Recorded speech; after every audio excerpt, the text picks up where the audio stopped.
दोस्तों good evening.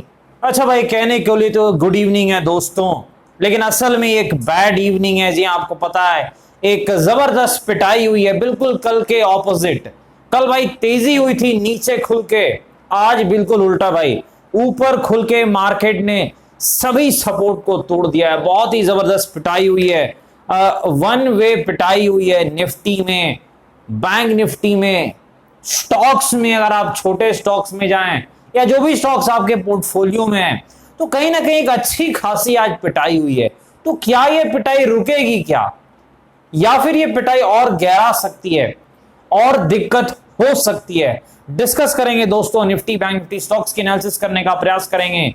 स्वागत है आपका आपके अपने चैनल टीके मनी में। मेरा नाम है Tribhuvan, NSM certified in equity derivatives में। जो नए लोग हैं टेलीग्राम चैनल पर आ सकते हैं, टीके मनी सर्च कर सकते हैं। जी हाँ दोस्तों, टीके मनी सर्च करके आप टेलीग्राम पर आ सकते हैं। चलिए चर्चा की शुरुआत करते हैं। सबसे पहले सबसे इंपॉर्टेंट मार्केट यानी निफ्टी। देखिए डाउ जोन्स ऐसे मार्केट का लगभग -90 पॉइंट, और सुबह के वक्त डाउ फ्यूचर्स ऊपर की तरफ थे। तो कहीं ना कहीं उम्मीद थी कि मार्केट में फ्लैट टू पॉजिटिव शुरुआत होनी चाहिए, और लगभग फ्लैट सी शुरुआत तो हुई भाई, इसमें कोई शक नहीं है। लेकिन फिर क्या हुआ?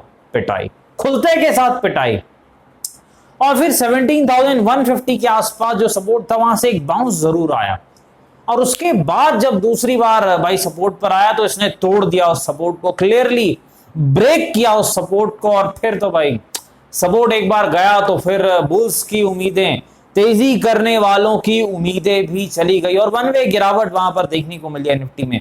17,000 पर भी एक सपोर्ट था, मानसिक लेवल था, लेकिन जाते जाते भाई मोमेंटम में वो भी चला गया। तो अब आगे क्या, क्योंकि 17,000 पर काफी पुट राइटर्स हैं, तेजी वाले हैं, तो बहुत इंपॉर्टेंट लेवल है, ये चीज आपको जरूर ध्यान में रखनी है। अब देखिए विक्स कहां पर है, लगभग 20.5 के आसपास है। अब देखिए यहां पर इंपॉर्टेंट चीज कल क्या है, सबसे इंपॉर्टेंट चीज दोस्तों आपको याद रखनी है, ऑप्शन चेन एनालिसिस के हिसाब से 17,000 पर सबसे ज्यादा पुट राइटिंग इस हफ्ते, यानी तेजी वाले बैठे हुए, और मंदी वाले जो हैं वो कहीं ना कहीं एग्रेसिव जरूर होते जा रहे हैं। लेकिन अगर आप मंथली पुट पर भी जाएं तो वहीं पर सबसे ज्यादा राइटिंग है, 17,000 के आसपास एक अच्छी खासी राइटिंग है। तो अगर ये 17,000 फुट वाले फंसते हैं तो पिटाई और हो सकती है, ये चीज आपको याद रखनी है।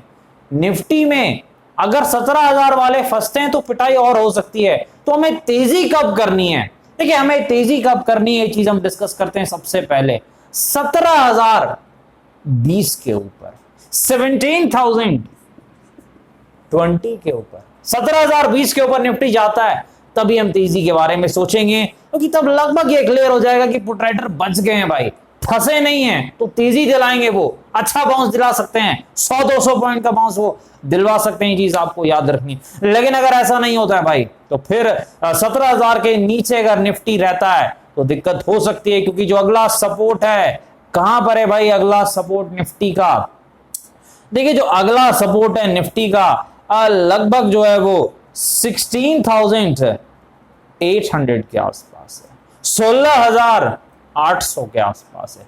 ये चीज आपको याद रखनी है। तो अगर 17,000 के नीचे निफ्टी टिकता है तो फिर आपको पिटाई, और 16,800 तक निफ्टी जाता हुआ दिख सकता है, 16,800 तक, क्योंकि वो नेक्स्ट सपोर्ट है, इंपॉर्टेंट लेवल है। लगभग वहीं आसपास, आप थोड़ा नीचे भी ले सकते हैं, लेकिन वहीं आसपास जो है एक इंपॉर्टेंट टेक्निकल सपोर्ट है।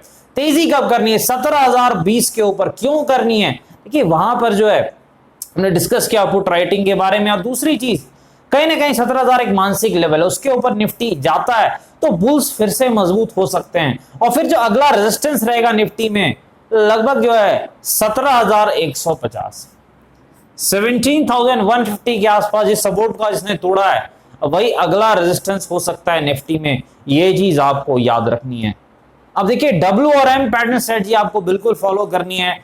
30 पॉइंट का स्टॉप लॉस, 100+ पॉइंट की तरफ तेजी करनी है। अगर डब्ल्यू दिखे, एम दिखे, तो आपको पिटाई करनी है। चलिए सबसे अब बैंक निफ्टी के पास चलते हैं। देखिए बैंक निफ्टी ने अच्छा परफॉर्म किया आज, लेकिन जाते जाते तो भाई ये भी पिट गया, सब कुछ पिटा भाई जाते जाते। देखिए बैंक निफ्टी में अगर आपको तेजी करनी है तो लगभग जो है 38,800 के ऊपर, 38,800 के ऊपर अगर बैंक निफ्टी निकलता है तब आप तेजी के बारे में सोच सकते हैं। लगभग 75 पॉइंट का आप स्टॉप लॉस रख के तेजी कर सकते हैं और आपको लगभग 300 से 400 पॉइंट मिल सकता है बैंक निफ्टी में, क्योंकि जो अगला रेजिस्टेंस है वो 39,200 के आसपास है। ये चीज आपको याद रखनी है। लेकिन भाई बैंक निफ्टी में सपोर्ट कहां पर है? पिटाई हुई है तो भाई अब सपोर्ट कहां पर है बैंक निफ्टी में? 38,200 के आसपास है, 38,200 के आसपास बैंक निफ्टी का सपोर्ट है।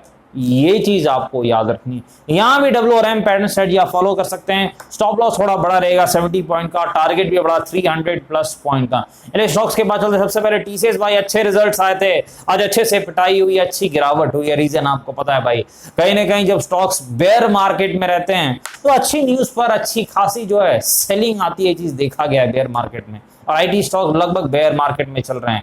फंडामेंटली तो बहुत अच्छे स्टॉक्स हैं, रिजल्ट्स भी अच्छे थे, लेकिन देखिए इनका रेवेन्यू जो है ज्यादातर यूरोप और US पे डिपेंडेंट है। तो कहीं ना कहीं वहां अगर हालात ठीक होते हैं, नैस्डैक अगर रिकवरी दिखाता है, यूरोप में अच्छा होता है, तो फिर IT स्टॉक्स अच्छा कर सकते हैं, इसमें कोई शक नहीं है। लेकिन तब तक सपोर्ट क्या है वो चेक कर लेते हैं। लगभग 2960 2960 के आसपास सपोर्ट है। रेजिस्टेंस कहां पर है? लगभग 3300 के आसपास TCS का रेजिस्टेंस है। इन्फोसिस के पास चलते भाई, बाई बैक की खबर भी इन्फोसिस को नहीं बचा पाई भाई, गिरावट आज हुई है। लगभग 1500 के आसपास रेजिस्टेंस है और पहला सपोर्ट लगभग 1385 के आसपास है। चलिए नेस्ले के पास चलते हैं, बड़ी गिरावट भाई नेस्ले में भी 20,000 के आसपास, 20,000 के आसपास रेजिस्टेंस है। लेकिन नेस्ले का सपोर्ट कहां पर है भाई? लगभग जो 18,000 के आसपास एक अच्छा सपोर्ट है नेस्ले का लॉन्ग टर्म के लिए। ये चीज आपको याद रखनी है। डीवीज लैब भाई, देखिए डीवीज लैब में जो है अच्छी गिरावट आज देखने को मिली है। फार्मा स्टॉक ओवरऑल गिरे हैं, तो डीवीज लैब में आपका अगला जो सपोर्ट है 3350 के आसपास है, 3350 के आसपास सपोर्ट है और लगभग 3800 के आसपास रेजिस्टेंस है। निचले लेवल पर अच्छा फार्मा स्टॉक है डीवीज लैब, नीचे जरूर देखा जा सकता है। डिस्क्लेमर आपको होता है, वीडियो एजुकेशन और इन्फॉर्मेशनल पर्पस के लिए कृपया अपने फाइनेंशियल एडवाइजर से बातचीत करके फैले बाजार में काफी जोखिम है, थोड़ा ध्यान से काम करें। धन्यवाद।